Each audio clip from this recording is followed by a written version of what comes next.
Meeting to order. This evening, if you'll all stand, we're going to have the Pledge of Allegiance and the colors by our Flowery Branch Police cadets.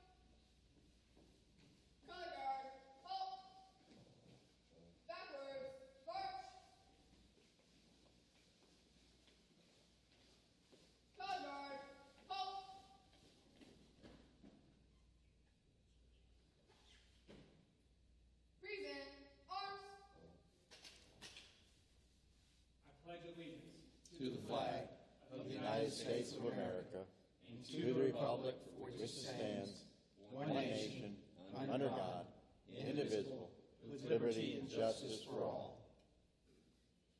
Order, arms. Post the colors.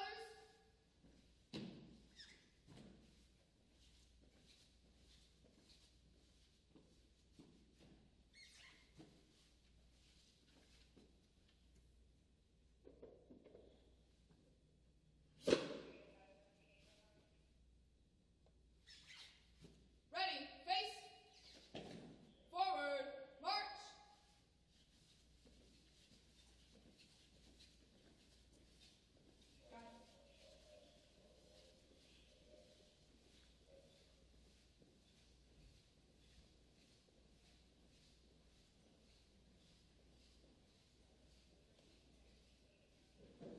Okay, there we go.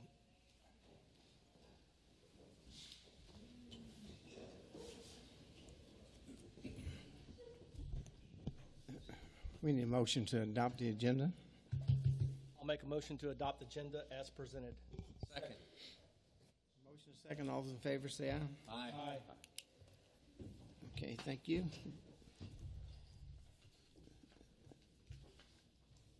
Is there any awards tonight? Okay. No, Mr. All right, Mayor, we'll thank go you. straight to the public hearings. We have 3 tonight. And the first one is on a zoning ordinance to correct some errors.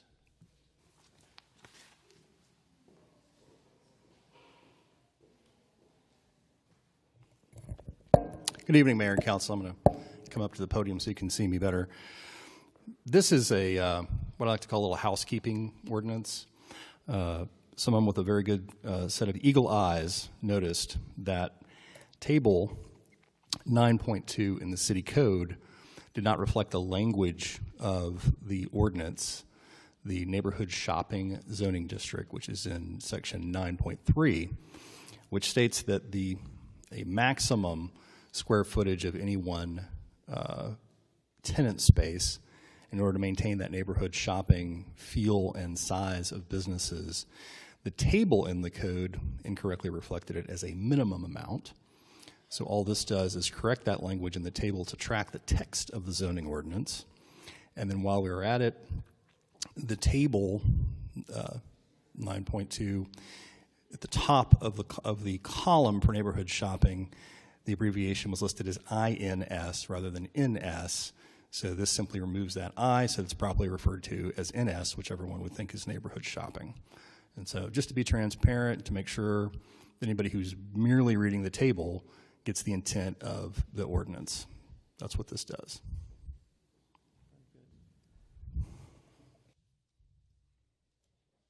Is there anyone here to speak against? Okay, we'll move on to the next one. The next one is to amend zoning map and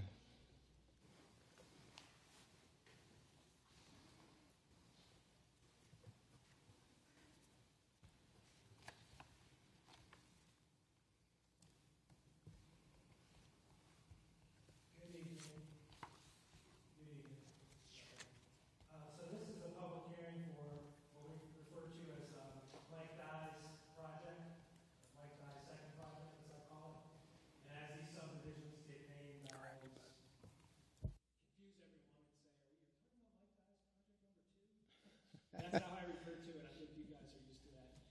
This is a public hearing amending the zoning map, rezoning one parcel of real property and submitted by Edge City Properties.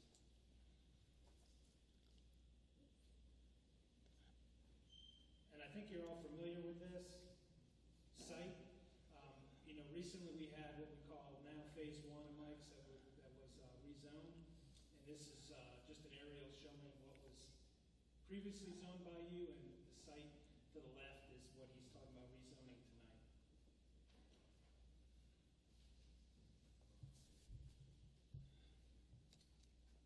And as you can see here, that's highlighted in the gray, that's what was recently rezoned. And what we're discussing tonight would be the portion that is shown uncolored or in white there.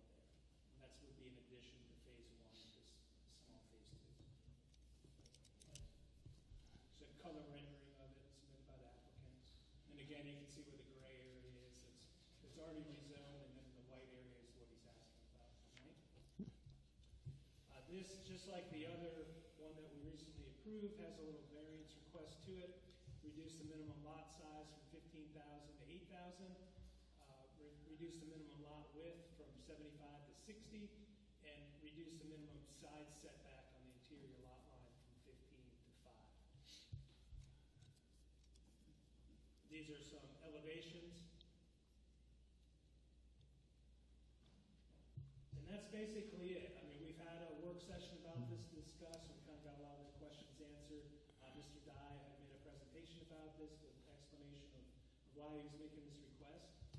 But he's here again this evening. If there's anything else you'd like to ask him. And with that, I'll turn it over to him and to you if you have any questions. Okay. Is there anyone else who wants to speak for the event? Y'all have any questions? Right. Okay. Anybody here to speak against? We added, what, about 11 houses? Yep. Yes, Mayor Asbury added 11 homes to development. Okay. Going from 40 to 51. Right. And that's because you needed that back corner. Yes, sir, to access the sewer easement. Right. Just 8 feet off my property line. Yep. Okay. What else? Okay. All right. All right. We'll move on to the third one. It's the public hearing for the budget.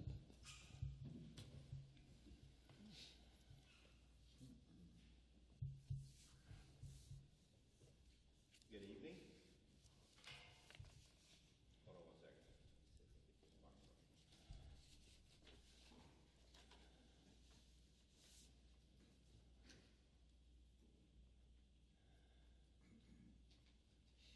second. Test, test. Sorry about that.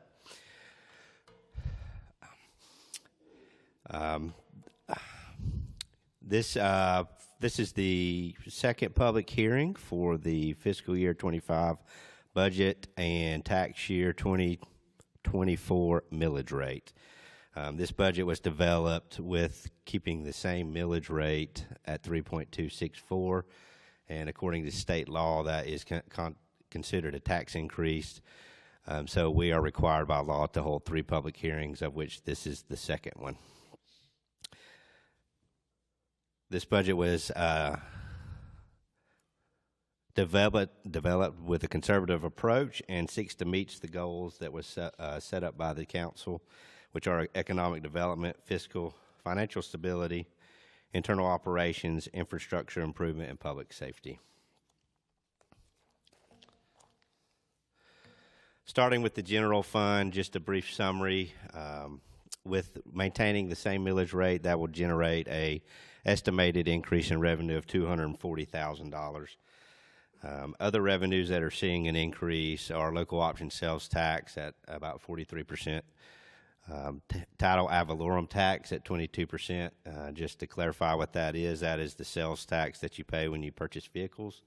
I think in the past, historically, it was an annual fee, and they changed that some years ago to just a one-time fee. And then insurance premium tax is seeing an increase of 17%.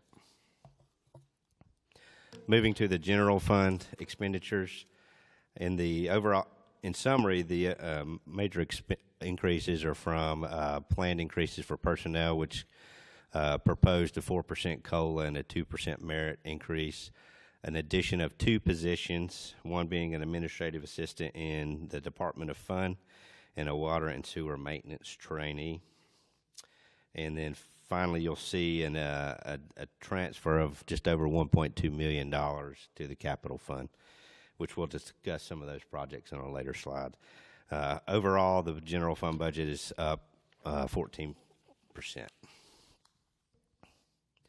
This slide, although hard to see, is just a summary of all the general fund revenues, and so you can kind of see the transition from year to year.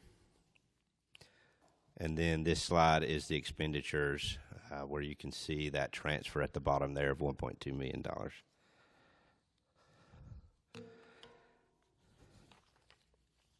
This slide kind of talks about how $1 of tax is allocated across the general fund service groups. So every $1, 29 cents is allocated to public safety, 22 cents is operations, 16 cents is public works, 11 cents is housing and development, 12 cents of that dollar is capital related, 3 cents is municipal court, and 7 cents is tourism. Also, when talking about the millage rate, every year we're charged to calculate the rollback, and this just shows the calculation and the difference between the rollback rate and the current rate that we're proposing. By keeping it the same, that to a homestead exempt property of a value of $425,000, that means $35.80 more compared to the rollback rate, or $2.99 per month. This slide talks a little bit about that actual millage rate we've been talking about and compares it across the county of all the other jurisdictions in the county. I realize it's a little hard to see from where I'm standing, so I'm sure it is from those behind me. But it shows the bottom line there, Flowery Branch's millage rate at 3.264, which is the lowest in the county, and we continue to stay there as the lowest in the county. And then again, how is your tax dollar allocated across the county and Flowery Branch? And you can see there 59 cents of that dollar goes to the school system, 30 cents goes to Hall County government, and 11 cents comes to the city of Flowery Branch. And then finally, for the general fund, this just shows the fund balance over time, and you can see for fiscal year 25 or through fiscal year 24, we're projecting a slight increase to the fund balance, but that also shows, we also show a $2.5 million transfer to the capital local resource fund that we did just recently in May. So with that, we have a small, modest increase to the fund balance. Moving on to the water sewer fund. In the water sewer fund, we're showing some slight increases for revenue coming from just growth in the city and new customers coming on, but also the planned rate increase. I will also mention that we did take into account the projected new homes coming in, so that is part of that increase in the revenue side as well. On the expenditure side, like I mentioned before, we have a planned increase for, or proposed increase for personnel. We're also seeing an uptick in chemicals and supplies, so things are getting a little bit more expensive to fix and treat just from the economy. And then also you'll see a cost increase for the anticipated flow to Gainesville, which I will mention is an interim thing until the wastewater treatment is complete. And then here you'll just see the overall summary of the wastewater fund. I'll just point out there in the supplies and operating charge, that's where you'll see that anticipated conservative budget for wastewater flow to Gainesville and the cost associated with that.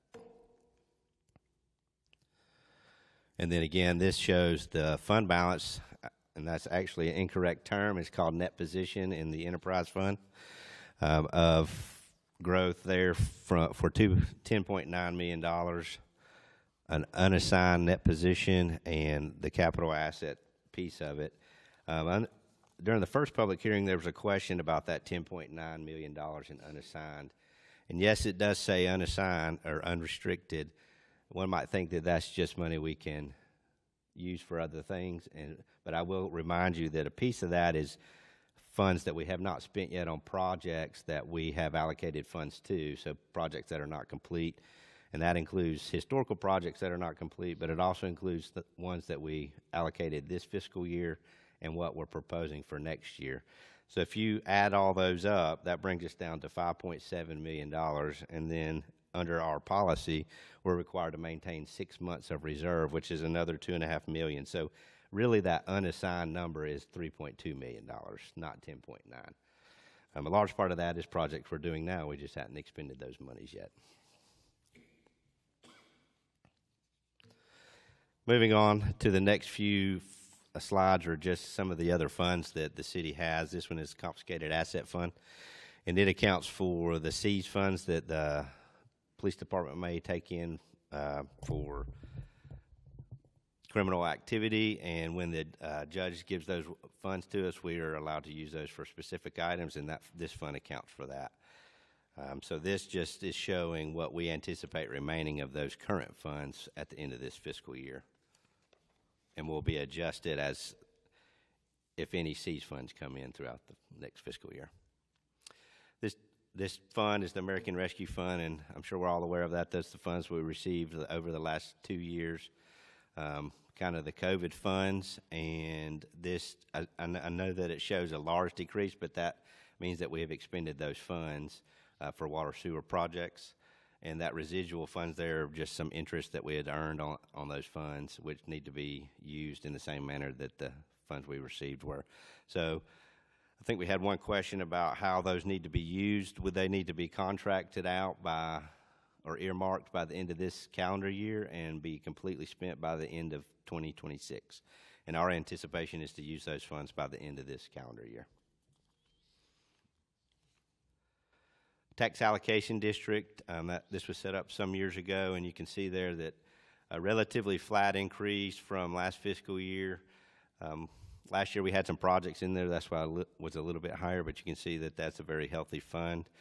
I will make a note that fund also accounts for a bond debt payment and 2 development agreements that we use to develop some property in the city. And one of those agreements will be paid off in this proposed budget, so that leaves us with one remaining development agreement, which will be probably paid off in the next 7 years, in half the time that the agreement was for. So that's just a testament to this fund and how well it's doing. Is that the Gibson apartments? Yes, the Gibson property is the 20-year agreement that will be paid off in a total of 11 years. The other agreement is for, I believe, Flowery Branch Partners. We actually only owe them about $130,000, which will be paid off in fiscal year 25. Moving to the Information Technology Fee Fund, that's an additional fee tacked on to any citations, and it is used for information technology-related products in the city, public safety, and so that is just we're projecting a flat budget there for this next fiscal year. Moving to the Hotel Motel Fund, this is those fees that we get in from the hotel, and they're prescribed by law how we use those, and we're just showing relatively flat increase. Flat increase is, I think, an oxymoron. A flat budget there for next fiscal year. And then finally, the Employee Benefits Fund. This is the fund we set up this fiscal year to account for the benefits associated with city employees, which is funded by each employee cost from the department. And this, you're seeing a slight increase there just as it relates to the 2 additional positions proposed in this budget. Finally, the capital improvements plan. This is all the projects that are proposed in this fiscal year. You see it's going to $30 million. A large part of that is the $25 million needed for the remainder of the wastewater treatment plant. which I think we're going to hear a little bit more about this evening. So you take that out, it's about a $5 million capital plan, and which is relatively good plan for this year, considering we've had a large projects in the last few years. And then on the last slide here, this is a percent change from each fiscal year. And you can see there across all funds, there's a total increase of 44.98% or 45%. Yes, that looks like a large number, but I'll just remind you that majority of that is a $25 million bond. So if you take that out and compare it, it is actually a 36 point and some change percent decrease without that project. Just kind of to go over the next steps, this is the second public hearing. We will have one more public hearing on June 20th. Also on tonight, we will have the first reading of the ordinance to adopt the millage rate. And then on June 20th, like I said, we'll have this third public hearing, the second read of the ordinance to adopt the millage rate, and then the adoption of the millage rate and the adoption of the budget resolution to adopt the fiscal year 25 budget. I believe that's all I have, unless you have any questions. Okay, thank you. Is there anyone that would like to speak against that budget?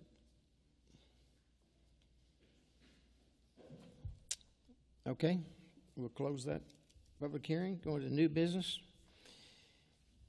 and discuss the potential of submittal of a conditional use to construct a gas station convenience store at 4714 Hog Mountain Road. Good evening. As you recall, this is a new change that we have before officially submitting for any conditional use permit, annexation, or rezoning. We're holding a work session for information so the applicant can come, or potential applicant can come and make a presentation on what they would like to do and get some feedback and have some discussion directly with council. So with that, I'll turn it over to them. If you would, as you speak, if you'll give us your name and your address. Okay.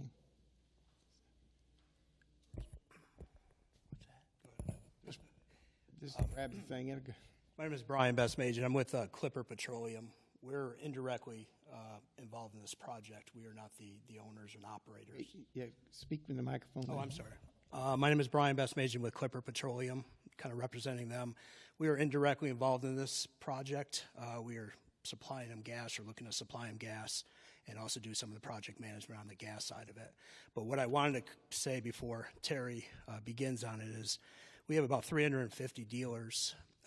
This group is probably in the 1% as far as operational excellence, how they work with the community and everything. And Tom Bauer couldn't be here this morning or this afternoon, so I just wanted to step in to kind of kick that off before his presentation, and we're fully behind them.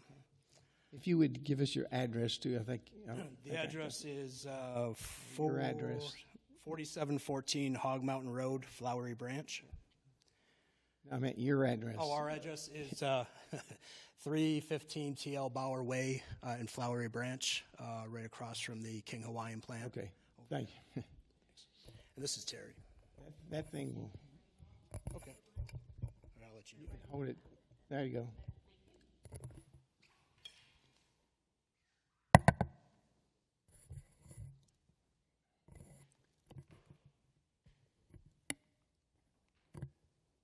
Just want to make sure buttons right. My name is Terry Boomer. I'm with LJA Engineering, 130 East Main Street, Canton, Georgia. The director for the site development in the southeast, and we're a large firm that specializes in many things. What I specialize in is small single lot uses such as a food mart with fuel sales. I really appreciate the mayor and members of the council to hear our presentation. I do want to take a little sidebar. The opening up with the color guard was fantastic. I'm ex-military, and I think that was awesome. And everybody here on today, an 80-year anniversary of D-Day, Normandy. Thank you.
So what we had hoped for the mayor and council to entertain is our presentation to allow the canopy to be in front of the food store in typical configuration. You'll notice that this lot is longer than it is deep. Our next variance request was to allow for a reduction in rear yard setback to allow the building to be a little deeper. As I mentioned in the beginning, the store is on an elevated sloped lot. Zero elevation relative at the driveway to plus 10 elevated from the roadway to the southeast-west side. That southwest side will not allow us another entrance, so I cannot get in and out with my fueler. So I'll have to do a circular movement. I will bring the fueler in. He will dispense the product and circulate in a clockwise fashion around the canopy and back out the same entrance. We're going to provide an architectural enhancement to the building, and we'll have a ground-mounted monument sign, not a pylon sign. The ground-mounted monument sign and the architectural enhancement are seen in the little clip and paste items up in the top of the screen there. That's a similar look, and it parallels some of the architecture on this building right here. It's going to have that same feature, the same look. This is a concept draft, but we like it. We will mirror. You see on the one side that there's no mirrors there, or excuse me, windows. We will mirror the windows to the other side too. So we'll have a nice brick masonry element. That's the storefront that we're proposing at this time. I don't have anything else to provide at this time. We're here and humbly submit our presentation to you, and I'm here to answer any questions or concerns you may have. Okay, thank you. Thank you. So, anybody have? Yeah, I got a question. Yeah, go right ahead. So as I was looking over the all of the documents, including the traffic documents, and you listed that the daily trips, a combination of ingress and egress, would be just over 2,500 per day. The combination of? If there's we had a traffic consultant prepare that report. Typically, with the 5,000 square foot store, I don't get that many trips. If that's showing 2,500, remember the convenience store is 50% pass by. So most of the trips are going down Hog Mountain to begin with, or in the general neighborhood. I'm surprised to see that number, because typically we're just over 1,000 per day. So if there's 2,500, I'm happy. So a related question is you see on the chart that's on the screen there, this isn't that far down the road from the intersection, traffic light intersection that feeds into the shopping area down by the Home Depot. Yeah, you were on the correct slide. Well, this one's good too, right? I broadened out to a. Yeah, there you go. Okay, go ahead. So that just seems. Here's my concern. Somebody comes in, they buy gas. It's there are a few times during the day when we get traffic. Most of the time there wouldn't be an issue, but sometimes they're going to be backed up, turning left to go into the shopping area, and you're going to have folks coming out of this facility turning left, trying to get in the lanes to negotiate going northeast, I guess that would be. Do you see any issues with that, the proximity between those two?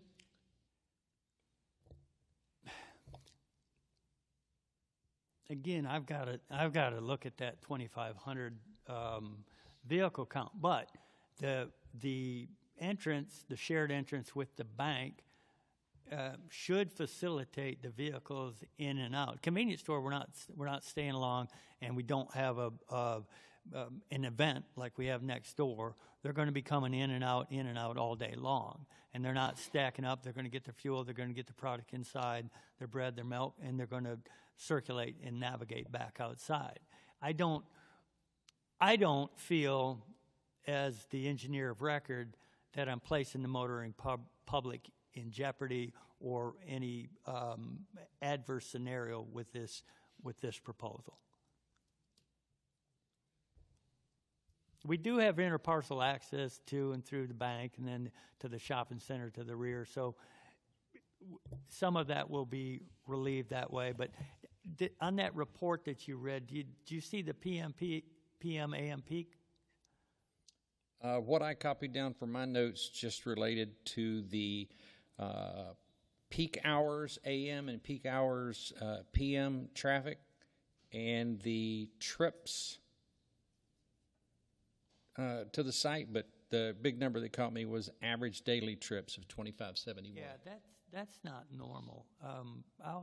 Can I get a clarification back to, as this is a work session, to Mayor and Council and the planning and the staff on that? I'll consult with our traffic engineer and see what his numbers arrive at. That traffic or the congestion that might create would be an issue for me, and I don't think the bank would be that happy with folks tripping through their what do you call those things? Those little overhead jobbies when you go in, you do the window, or cruising by the front of the bank to head out the back end. Just a thought. No, I appreciate it, and thanks for bringing it to our attention. We'll clarify, and we'll get back to staff with clarification to that if it's different. But we will get back to staff either way. Thank you. Thank you. I'd like to just, I think that, well, anyway, I think that the total was 2,500 because people going in Right, and out. that's It wasn't combination. 2,500 in, 2,500 out. It was 1,250 in and 1,250 out. Okay, that feels more in line Okay, with IT. that's what I understand that you said. Correct. Okay, Okay. and that's what, all right, that Ingress, was the egress. number. But my concern is also traffic and understanding, what the right-of-way is in the bank. As you're saying, people leaving the convenience store could get to Home Depot by cutting around the back of the bank. I don't know about that. I think I would need some feedback from either our city engineers regarding if we were going to have this type of volume. We just did approve a car wash that would be between your building that you're proposing and the and what do you call it? Where the Where the storage is. facility is. So we already were going about what's going to happen with people going in and out of our car wash. Is a lot more volume of turns in and out than obviously self-storage. A gas station and a convenience store will be even more than that. Is there would be any way that the engineers or your company would look? Well, again, if you don't control that outlet, you would not be the one determining if that would then become a right turn in and right turn out only.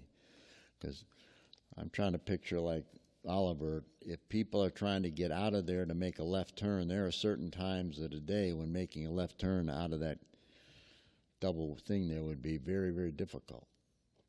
And that would back up into the convenience store and the bank of trying to get out of there. If all it takes is one or two people wanting to make a left turn, and you could have a problem. So that would just be a question I would ask about making it right turn in and right turn out only. But then, bank might not be happy about that. But Yeah, when this outlot and the bank outlot was part of the master development and the ECRs and the declarations back in the day, and all of that had interparcel access. It had sewer, it had stormwater. It was all master planned. What the plan for this lot, Waffle House had this lot for the longest time. I'm surprised that the car wash got approved with no sewer. And that's due south, the vacant lot and the off the warehouse storage, correct? I don't think it includes where the little house is there, but it did include where the the 3 storage buildings are. Okay, okay. Yeah, we looked at that parcel, but it didn't have sewer, so we passed.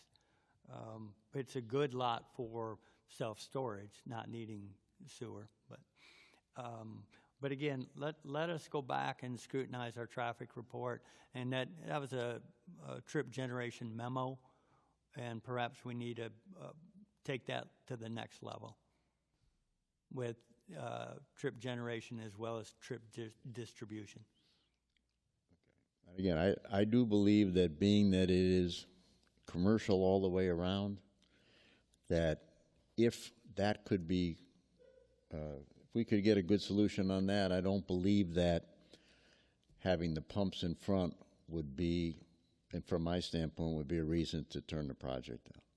I think you could have the pumps in front, do some landscaping in front if the traffic worked, because you are in highway business and you're in already a total commercial zone there, as opposed to being next to residential or whatever. So I think that's still doable, but I'm concerned about the traffic. Understood. Thank you. Is there a turn lane? Yeah, there is one turn lane. Left and right. Is it 3 lanes there? Well, it's, yes. Yeah. Yes, there's. Yeah, it was just restriped, and it looks good for what's going on right now, but at a gas station, you'd have more people trying to do, the same person getting in to make a left turn going one way is going to be the person trying to go in, make a right turn the other way, because it is a dual turn lane. So. Yeah, I just would echo what Oliver and Joe have said about, my concern is just, everything goes into the bank, it's turning right.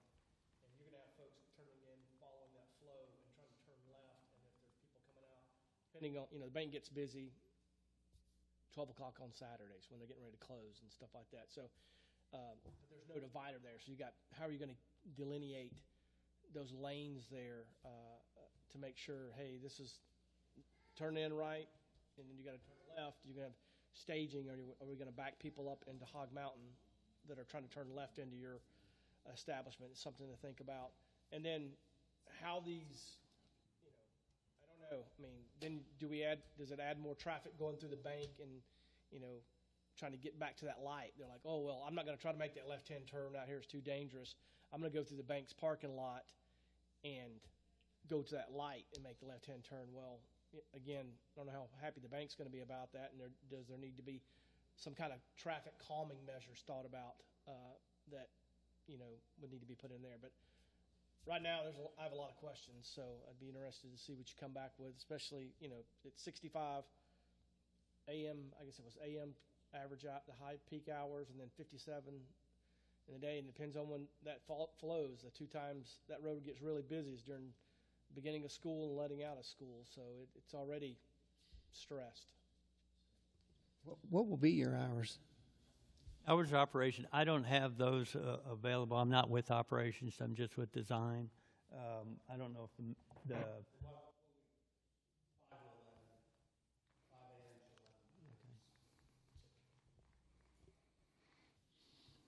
a.m. to 11. Okay. That's all I have. Thank you.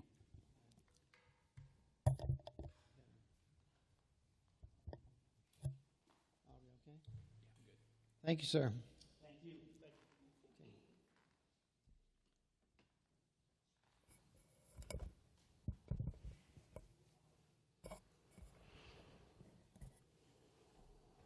Okay, next we have the intergovernmental agreement for maintenance and improvement to the Highlands to the Islands Trail. Thank you, Mr. Mayor. This agreement is a 5-year agreement with Hall County, and they are trying to get all of the municipalities to sign it. It simply states that we will all maintain the trail and improvements in the areas that are shown for each jurisdiction to the same level. Most of our trails are not even built yet. We have a little bit of the trail built along Mitchell Street in front of the new homes on Mitchell Street, as well as a little bit on Phil Necro from the from the interstate back to the red light at Thurman Tanner. And then I think along Spout Springs, some of that trail is built too, which is the sidewalk.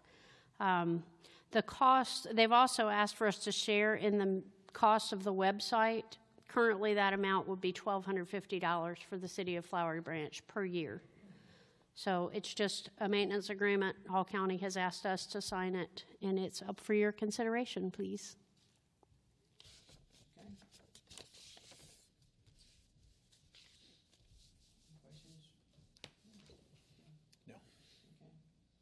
All right, moving right along. Next is the, this is one. Wait. Who's next there? You give your name and your home address.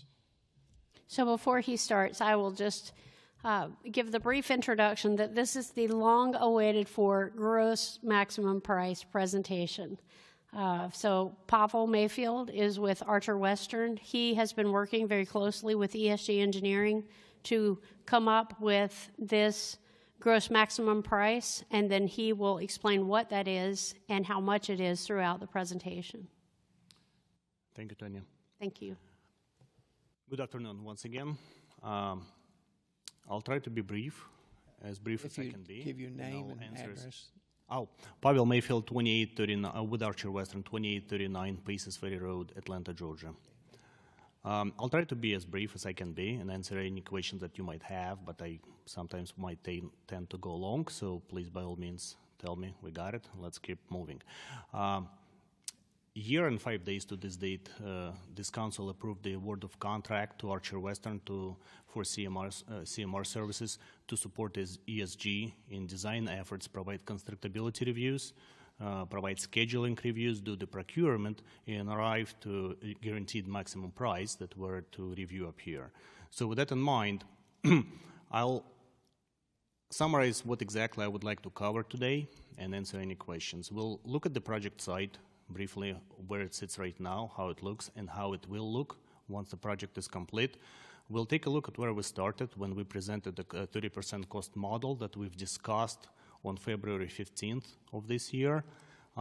We'll take a look at the GMP development schedule, and I'll cover how we arrived to GMP, what kind of market outreach we performed, competitive procurement and breakdown that was provided. We'll take a look at the draft GMP summary that was initially submitted, some of the cost optimization efforts that we've done at the request of city manager and her team, and final GMP that is in front of you right now. We'll cover contingencies and risks related to the project and look at the construction schedule of how long it's going to take to build it. So with that in mind, and without any further ado, I'll jump into a presentation. What you see in front of you on this slide is the, more or less on the left, a drawing of how the site looks right now, and on the right, it's aerial photo of the same site. Next is the proposed improvements and the footprint of those improvements on the site. As you can see, it's located in a middle space. The beauty of this specific configuration, I will highlight a few items. It's easily expandable. This specific design accounts for expandability in the future with a minimal amount of effort. Specifically, those prolongated tanks, the squares, so to speak, which we are calling aeration basins, they could easily be expanded to the left. You can actually build another row, and it's going to get it's pretty much going to increase the capacity of the plant by 50%. When we support design efforts, I advocate for two things, besides the cost, of course, which is ease of operations, because the people who will end up, I'll build it and I'll leave, but people who will end up operating it, it needs to be easy for them. It needs to be the most effective means of operations, but people want to be there, right? If it's easy to operate, it's easy for them to maintain it. It's easy for them to produce and treat the sewage. At the same time, I always think about the future, right? When we're building something, we're addressing the capacity needs or improvement needs this year for the next 10 years, but what happens 10, 15 years from now when the city grows, population grows, and the sewer treatment demands grow. I never advocate let's use the lot, build something, and we never can expand in the future, because it creates a huge problem in the future to where you will be fine for 10 years, but then 10 years from now, let's say 15 years, right, looking at the projections, you will be facing much bigger problem to where you cannot build anything on this site. You got to go somewhere else, and the capital improvements associated with that are humongous. In this specific configuration, what we were able to figure out working with the designer, the ease of expandability in the future that will require very, not, I wouldn't say minimal, but will require very manageable capital expenditures, but will maintain the facility at this specific site because that's where all of the sewer collection lines are going. So that's a highlight of this specific design. It does provide that. In addition to that, it provides a state-of-the-art sewer treatment capabilities utilizing membrane technology, and that's one of the most advanced right now. So the waste allocation towards the lake is going to be reduced, and not only this plant will provide an opportunity to meet the current discharge permit requirements, but it's also designed to actually operate at the lower levels, discharge levels, and potentially, if the permit requirements get stricter in the future, will position you well to actually be compliant with those without any future upgrades. So with that in mind, and we looked at those squares, and I almost was jealous of the renderings that the gas station had. So I decided to do one of my own, and with that in mind, I present you what the final plant is going to look like at that specific state. It's this rendering is representative of the design. As you can see on the left, it's an existing site, and on the right, a rendering of the new facility. Once again, it's another angle of the rendering of the facility. The good thing also about this is that the operations folks were involved with the design. When we were doing iterative design reviews at 30%, at 45%, the input from operations was actually received, and some of the features that they wanted, Bill and Peter wanted to see as part of this design were incorporated into this. So looking back, 30% cost model. This is something that was presented in front of this council on February 15th, and we were showing $45.9 million budget at 30% at that time. At the same time, I presented to this council a procurement schedule, and I'm not sure who, probably Council Member Anglin, he decided not to show up today. He asked me, are you going to maintain that schedule? And I think my answer was something, you bet we will. And we did. Not only we maintained the design schedule, which was tight. My design counterpart is not here, but I can submit to you they worked hard in making sure that they delivered the drawings to us to start the cost efforts and procurement efforts on time. And so what this specific table is showing you, what we promised you on February 15th and what we delivered today. We maintained the schedule. Obviously, we were, how to say it, encouraged by Tanya and her staff to maintain it, but we did. And today, I stand in front of you like we planned, presenting this GAP.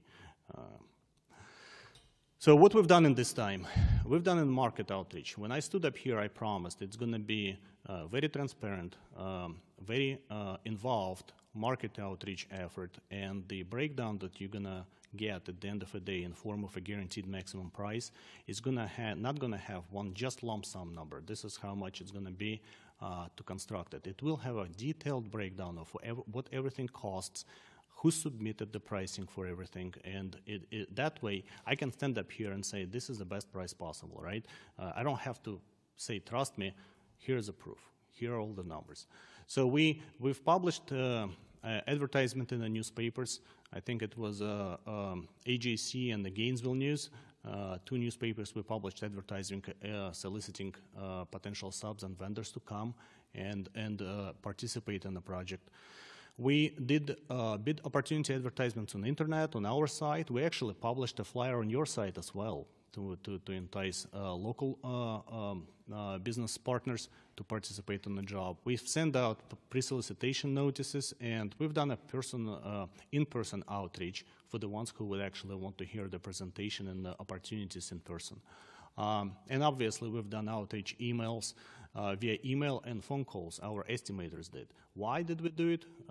Well, first and foremost, it's because it's the right thing to do.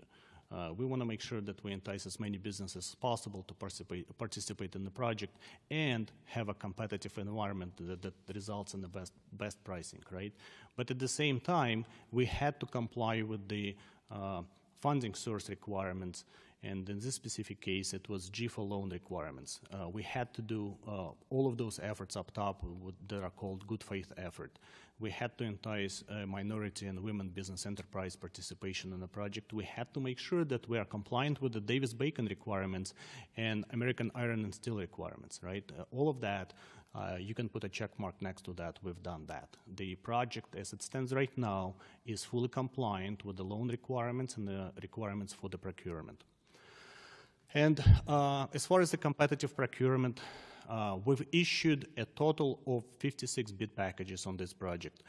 35 of them were through the RFP, best value selections, request for proposal, to where proposals were received in response, and 21 of them were through the RFQ, or request for quotes, to where the specific commodity vendors can only supply a quote to me because commodity is a commodity type of thing. I don't need to know how they performed in the past. It's a known commodity. I don't need to know what their safety record is and things like that. But on the best value open book selections, what we were looking at within the proposals, and I think I shared with you a sample copies of the evaluation sheets when we looked at the early works package on the project. We focused on cost, compliance with the technical requirements of the specifications, ability to meet schedule, it's important to all of us, ability to provide insurance and bonds when required, because we want to make sure that if, we know nothing will happen, but in case something does happen, we want to make sure that insurances are there, protections are there, so it wouldn't cost you or I more, right? And then last but not least, what are their references? How they've done for the previous clients on the previous projects? So we double checked that. And as a result, I overlooked that.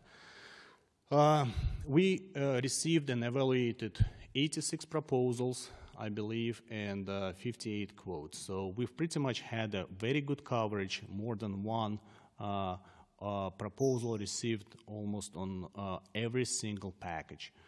That makes me feel good about the number, right? Competitive procurement proposal evaluation here, instead of going through all the 56 evaluation sheets today, which I definitely can, I'm not quite sure if it would be of value for this group. Part of that, it's summarized in this summary sheet. Pretty much it outlines every single proposal, every single value that was submitted, and highlighted in yellow specific vendor and subcontractor that was selected to execute that specific scope. And the value that was selected for that scope was rolled into one number, what we call a guaranteed maximum price, right? That's 2 pages worth of that. So ultimately, we've done all of those efforts. We've totaled everything up, and roughly 2 weeks ago, 20 days ago, we've submitted a draft GMP to the city management, and as you can see, that draft GMP was for $44.3 million. At that time, we've met with the city management and Bill, Peter, Tanya. We explained roll-up of all the items. We explained where the costs, how they break down, but we were asked to go back and see if we can actually optimize the pricing, right? And that's what we've worked with kind of together with ESG engineering. We made the list of items that could be considered for the cost optimizations, and we evaluated those items for feasibility from engineering standpoint, acceptability from the materials of construction, and from the view of the final product. Is it acceptable or not? At the end of the day, out of 26 items, as you can see, that we've looked at and decided that potentially it can save $2.9 million, right? And some of them are repetitive items, or if one item is saying $50,000 potential savings, the other one is 25, and the third line says 75, if it's two of the previous two are accepted, obviously it's a 75, not 150, but that's when 2.9 is a little bit misleading. And this $2.9 million number also includes item number 1, which I think is valued at $497,000. This is a tax rebate that the city will, that I estimate the city will get at the end of the project from the Department of Revenue for under the Clean Water and Air Act. So ultimately what it is currently all of the process equipment that is designed to treat air and treat water to make it cleaner is taxable if I purchase it, but since I've purchased it, the tax will be part of the contract to me. But if I've purchased it and you are the ultimate owner at the end of the project, you submit tax reimbursement forms to the Department of Revenue, and tax on that equipment gets returned back to you. I do it on all of the projects we executed in Georgia that require that water and wastewater, and that's pretty much all I do, and I'm in charge of in Georgia. So that's not a function of maybe, it's a function, it's a law. So that's pretty much $500,000, give or take, depending on the final values. That's something that is going to come back to you at the end of the project from the Department of Revenue. So, and the bottom line here, out of all of these items we identified and evaluated, we were able to, at the end of the day, accept and implement as part of the final GMP and final design items that amounted to over $1 million worth of savings. I'll mention that all of those items have been accepted without compromising the performance of the plant or the quality of the final product. That's important to me. I don't want to cut something that Peter and his team will suffer from in the future. I'm not going to do it if that's what it takes, right? So I believe that those items that we've done, they provided a true value proposition of us being able to actually save costs on that and optimize costs. At the end of the day, the final GMP that is being submitted and presented for your consideration is for $43 million and $311,000, okay? Another thing I would like to point out that the story wouldn't be complete, as part of this GMP is the contingencies that amount in totality to $2.5 million. What is that? These are the items designed to address any risk, any cost increases, any challenges that we might not know about today, or provide a budget to Peter and Bill to implement some potentially needed improvements or additions that we might not see right now on paper, but at the end of the day would be very much needed or requested, right?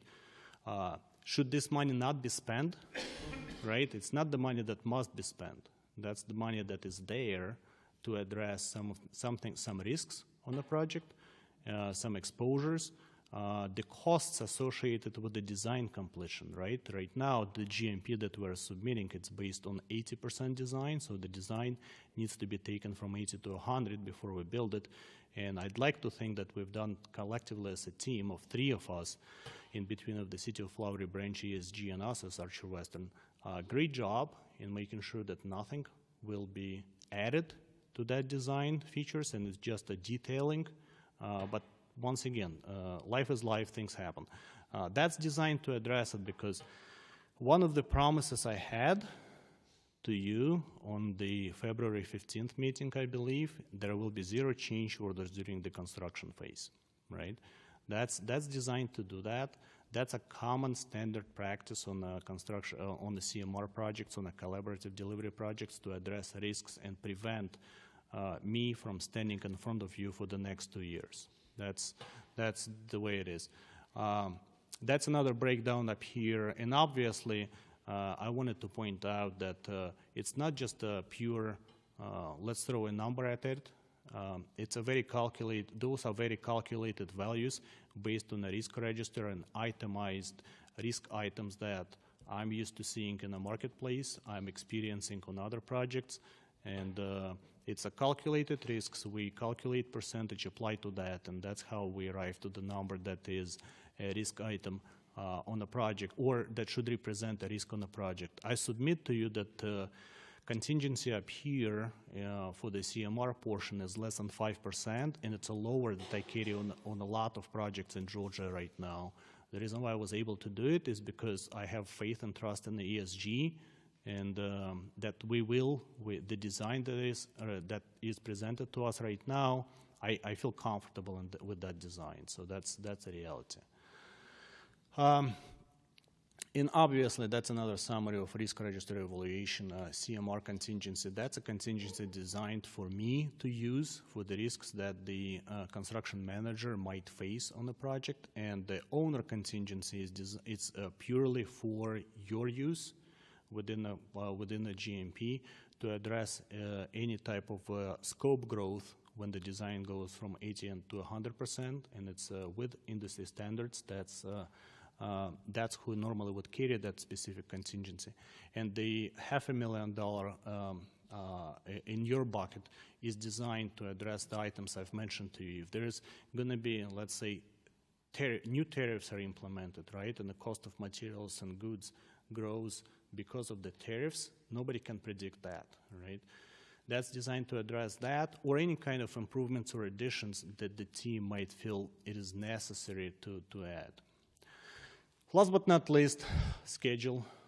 We started with the schedule, we'll finish with the schedule.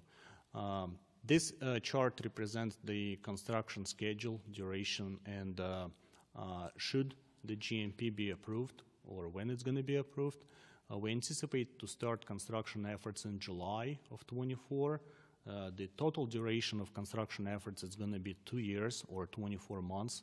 By July 26, construction efforts will be done. It will take us roughly 2 months to start up the facility and get it fully compliant with the permit requirements and running, and totally turn it over to your staff to enjoy for the years to come. So at this point, I'd like to thank you for considering the GMP, and I'll be more than happy to answer any questions that you might have.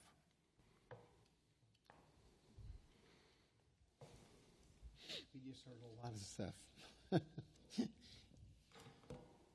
That's in addition to this document that we got in the packet, 173 pages long. That was fun. It was much more fun to put it together. Oh, yes. As you can see in this document, there is a lot of detail. My point here is not to sit and put myself in a position of defending the number. I know the number is based on the market. That's a reality. And if you tell me that you've ever gotten a breakdown to this level of detail on any of your previous bids, I'd like to know when, because I think this concept and this delivery approach provides as much transparency as you can get. So if everything goes as planned, When? I apologize for interrupting. When it goes as planned, not if. we would start in July of this year. We would finish in September of 26. Yes, sir. And the price would be $43,311,101 Or less.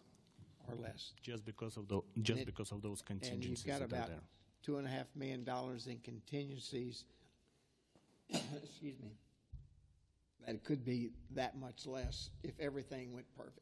Not that much less. Nothing ever goes perfect. I know that, but that's designed to address imperfections. In a hypothetical world, yes, sir.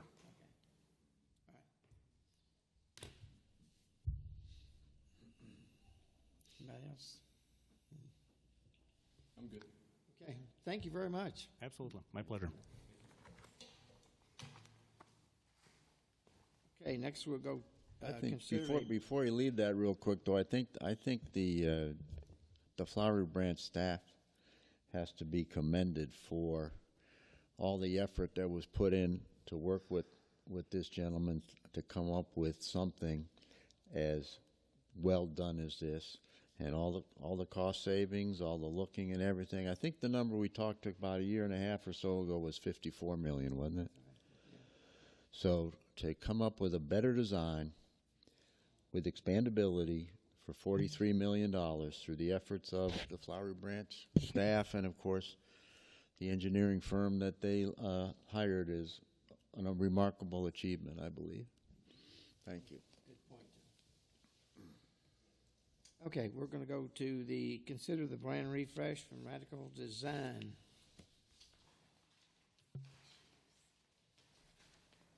Good evening, everyone. So tonight we are here to bring to you for consideration our new brand refresh. If you approve this tonight, then we will get to move forward into the production stage and start creating all the fun. And if you have any questions, I'm happy to try and answer them. Would you just in general talk about this production stage that you're talking about?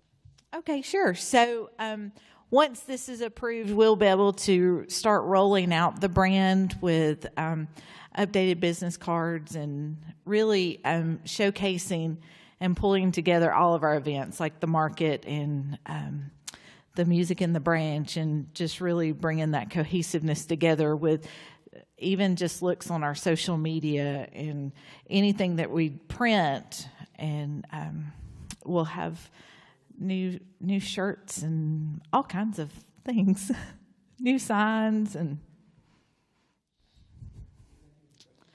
in the how are we going to get any benefit from like I remember in the presentation there were all the breakdowns, you know, where they shortened it and everything and put it on mugs and all that kind of stuff. Okay, do we have any piece of that?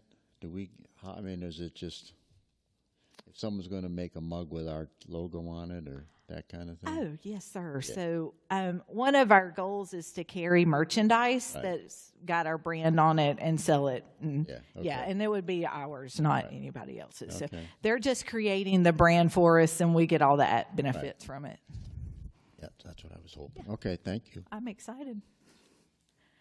Anything else? Okay. Thank you. All right, we move to department reports. City manager's report. Nothing to report. Thank you. City clerk. No report, sir. You got anything else there? Come on up here and. I'm sorry. So just a couple of updates for you. If you drive by the pavilion, they have started the process of prepping the land for our new synthetic grass. And he tells me that it should be having some green on it tomorrow. So they're getting ready to put the rock down tomorrow morning. And with the market today, we had to slow down process just a little bit. But it's going to be fantastic. So next thing is we do have our first summer block party next Friday night. We have A1A, which is a Jimmy Buffett tribute band, coming to town and bringing some pirates. So that's it. Okay, thank you. Finance. I'll be brief. One thing I realized during the presentation, there's a lot of charts and things on there that are kind of unreadable from the audience, and I just wanted to reiterate, we did have copies of the budget back there, and it can be found on our website. So you can find that information on our website. But if you do want a copy and we have run out, I'll be glad to print you one. Thank you. Human Resources. Planning Department. No report, sir. Police Department. No report, sir. Public Works. Nothing to report, sir. Nothing. Attorney's report. No report, sir. Council report. No report at this time. I'll make one more comment in kind of conjunction, the idea of what a great job our cadets did this evening, and a call out to our new supervisor of the cadets and what they're doing, and of course it was fitting that it is the 80th anniversary of D-Day today, and some of us had parents, even if they weren't on Normandy Beach, they were in other parts of the world on that day, and I think it's great for that to be remembered. Thank you. Okay, we will adjourn the work session and go to the voting section, and we'll call to order. And next, we're going to do the public comments. And I'm not sure that they haven't spoken. I've got Daniel Parr, Brian, and Terry. Is that the group who was speaking about the gas station, I think? I guess it was. Okay. Mr. Weber.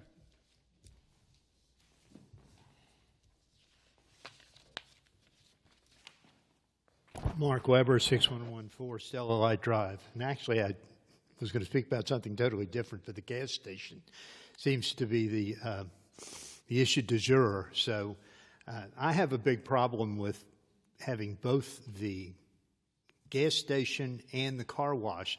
The car wash is going to create quite a bit of traffic as it is, with people coming in and out, and adding what's we're calling a convenience store that's really a gas station with a store. People who are going north on Hog Mountain Road, if you want to turn left into the way that is configured, turn left into the gas station, you could sit there at certain times of the day for quite a long time. And I've experienced that just turning into Wells Fargo. You can sit there and wait to go in. In the meantime, you've got a line of cars behind you all the way back to the intersection. And it is pretty close to the intersection. So, the amount of traffic tie-up that's going to be there, unless there's a plan to widen the road, I think is just, should be something considered very seriously before approving that a gas station there. And in addition to that, we still have development that is bound to happen across the street. We have that land across the street that at some point in time is going to develop commercially. So unless we're going to widen Hog Mountain Road, I think I would hope that you're going to decline the gas station just for the reason of traffic. I think the traffic issues are extraordinary by adding both the gas station and the car wash there. Thank you. Thank you. Okay, motion for the consent agenda. I'll make a motion to approve the consent agenda. Second. Motion is second. All those in favor say aye. Aye. Opposed? Okay. Under new business, we have four things to vote for. First is the first reading of ordinance 714, and that was the one to correct the errors that was found. Ordinance 714 is an ordinance amending the zoning ordinance of the City of Flowery Branch, Georgia, to correct topographical errors, providing for severability, repealing conflicting ordinances, providing for an effective date, and for all other lawful purposes. We need a motion there. Make a motion to approve ordinance 714. I'll second. A motion and a second. Any more questions about that? Okay, all those in favor say aye. Aye. Opposed? Okay, passes. Next is consider the first read of ordinance 715. This is an ordinance amending the zoning map of the City of Flowery Branch, Georgia by rezoning one parcel of real property of land totaling 9.393 plus or minus acres of land owned by Edge City Lights Fury LLC, identified as 008 Gainesville Street, to be rezoned from Planning Unit Development District, PUD, to residential detached single-family R2, providing for severability, repealing conflicting ordinances, providing for an effective date, and for all other lawful purposes. Okay, thank you. Need a motion there? Yes, I move to approve ordinance number 715, a reading request submitted by Mr. Mike Dye of Edge City Properties. I'll second. Okay, motion and a second. Any more questions about that? Okay, all those in favor say aye. Aye. Opposed? Passes. And next, to consider the intergovernmental agreement for maintenance and improvement of the Highland Islands Trail. I think we only need a motion on that one, I believe. I'll make a motion to approve the intergovernmental agreement for maintenance and improvement of the Highlands to Islands multi-use trail with Hall County. I'll second that. Okay, we have a motion and a second. Any more questions? All those in favor, say aye, please. Aye. Aye. Opposed? All right.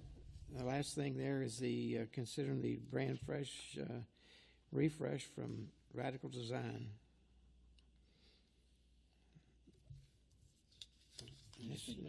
Yeah, this is the second vote on that, isn't it? We only need one? Okay, yeah, okay, so we need a motion there. I'll make a motion to approve the brand refresh from Radical Designs. I'll second. Questions? Okay, all those in favor, say aye. Aye. Opposed? Okay, it passes. I believe we don't have an executive session, is it? You have to do the millage rate. Oh, that little guy's sneaking in her. Okay. Wait a minute. Let's see here. Oh, that was added.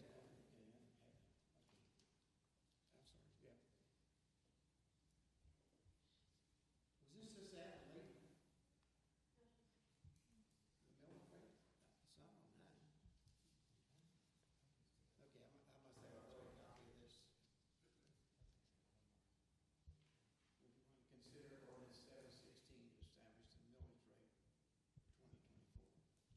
This is an ordinance to fix the ad valorem tax rate for the city of Flowery Branch, Georgia for the tax year 2024 and the fiscal year of 2025 to levy said tax upon all properties subject to taxation by the city of Flowery Branch, Georgia, to provide for the time of payment of said taxes, to provide for interest and penalties for the failure to pay taxes, to provide for an administrative procedure for the collection of delinquent ad valorem taxes, to provide an administrative procedure for the collection of delinquent ad valorem taxes for years prior to 2024, to repeal conflicting ordinances to the extent of any conflict for severability and for all other lawful purposes. Okay, we need a motion there. Make a motion to approve the first read of ordinance 716, maintaining the millage rate at 3.264 for tax year 2024 and fiscal year 2025. Okay, we have a motion and a second. Any more questions about that? Okay, all those in favor say aye. Aye. Opposed?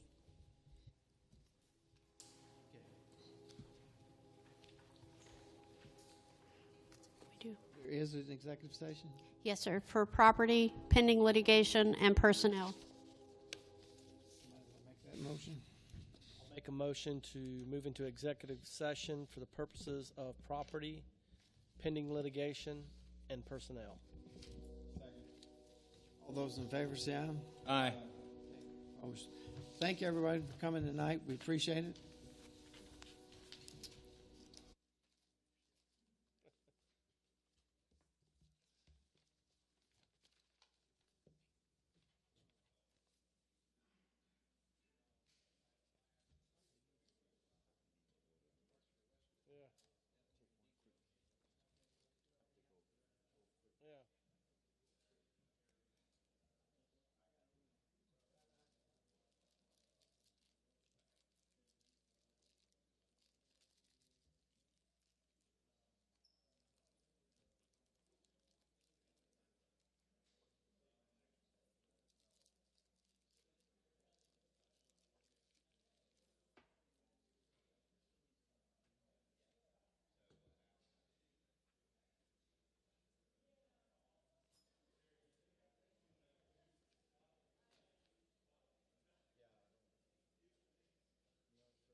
Just the 110 and owls is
Motion to exit executive session. Second. All those in favor say aye. Aye. Okay, then we got one aye. Motion to adjourn. Second. All those in favor say aye. Aye.